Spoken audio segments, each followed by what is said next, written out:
It's time for Around the Ozarks News, brought to you by the Springfield Greene County Park Board, Thompson Sales, Kitchen Land USA, Advanced Car Care, Smouse Brothers, and United Plumbing. Here are your hosts, Ethan and Sarah Foreheads. Hey there, good morning to you on Tuesday, which I think for a lot of folks feels like Monday because of the holiday yesterday, which means a short work week, which is always nice. Welcome to it. We've got some news to tell you about. All right, Springfield firefighters are investigating a deadly house fire that broke out early Sunday morning on Bellcrest Avenue. Crews were called just after 5:30 and found heavy flames, smoke coming from the house. And inside, there was an 88-year-old man, Norris Atkinson. He was found and taken to Mercy Hospital, where he later died. Two other adults escaped through a window with the help from some neighbors. Fire officials say that is an accidental fire, was ruled as that. Now to this one, Springfield police looking into an unattended death after a shed caught fire early Sunday morning. Officers and firefighters were called to the 1400 block of North Prospect around 7:50 in the morning, and they found a deceased person in the shed. The identity has not yet been released of that person. That investigation is underway. Springfield-based O'Reilly Automotive is facing a federal lawsuit from a former employee over its 401k retirement plan. The suit claims the company used millions of dollars in forfeited funds to reduce its own matching contributions instead of covering plan expenses for workers. That lawsuit seeks class action status and alleges more than $24 million was used that way over 5 years. O'Reilly, at this point, hasn't commented. Republic School District has a new top administrator. The school board has named Republic High School principal John Thompson as assistant superintendent of academic services in the district. He steps into that role July 1st as the current assistant superintendent becomes superintendent. Thompson has had more than a decade of experience in the Springfield area schools, and the district is now searching for a new high school principal. All right. Well, despite the bitter cold temperatures outside, a big crowd gathered yesterday morning at about this time for the big annual Martin Luther King Jr. March. This year's theme was Rising Together, encouraging community members to speak up and stand together for change.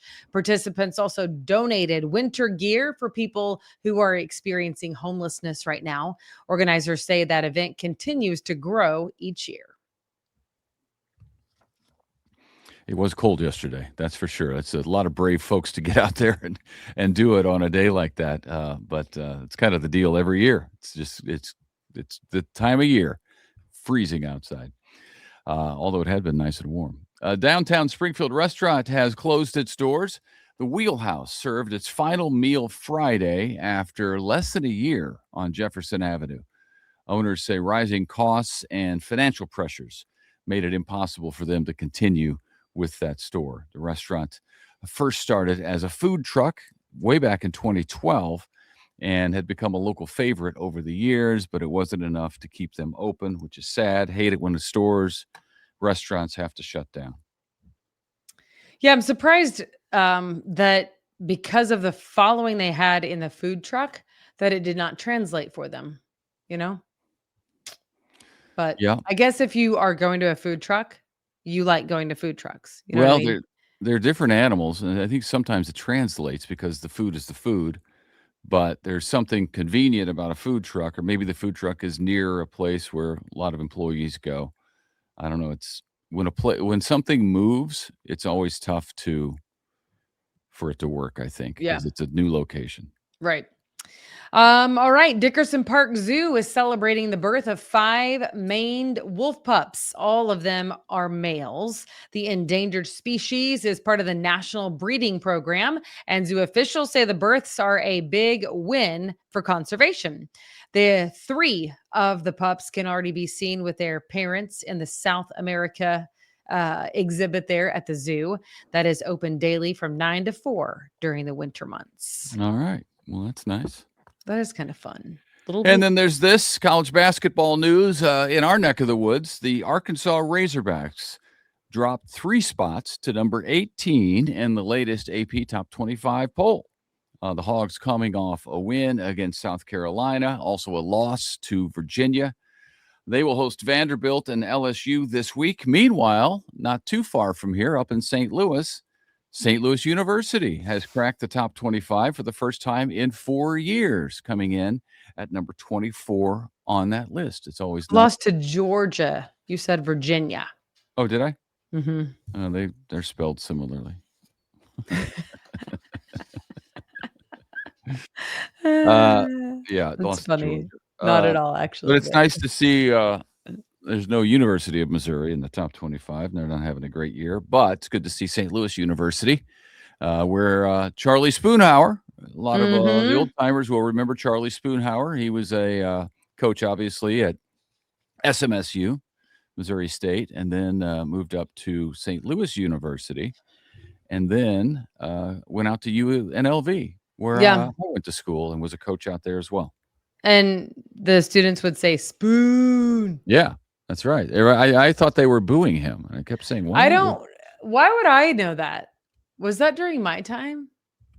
I don't know. He's kind of a legendary coach. I guess that's why I know that, because otherwise I'm like, I would have never. Well, I think we covered him coaching. He passed away in 2012, so I'm sure that we covered that on the news, and you're probably remembering the stories about him. Yeah. From that. Yeah, because I remember people saying spoon and you thinking that they were booing. Yeah. They weren't booing. They're not In booing. fact, they gave him a nickname. And anytime somebody is given a nickname, they're a cool person. But not if they come up with their own nickname. That's right. If you come up with your own nickname, you're a loser. I tried to get myself called T-Bone for a long time, and it didn't stick. Called me Coco instead. But anyway, long story. Seinfeld reference for those of you who get it. Yeah. All right, that'll do it for us. You know what's funny is I didn't get it, and I was like, wow, I'm actually surprised that Ethan tried to come up with his own nickname because I thought he was cooler than that. That's what I was thinking. But of course, it was a Seinfeld reference. I should have known. Should have known. All right, everybody, have a great Tuesday. Feels like Monday. So we're ahead of the game already. See ya. All right, bye-bye.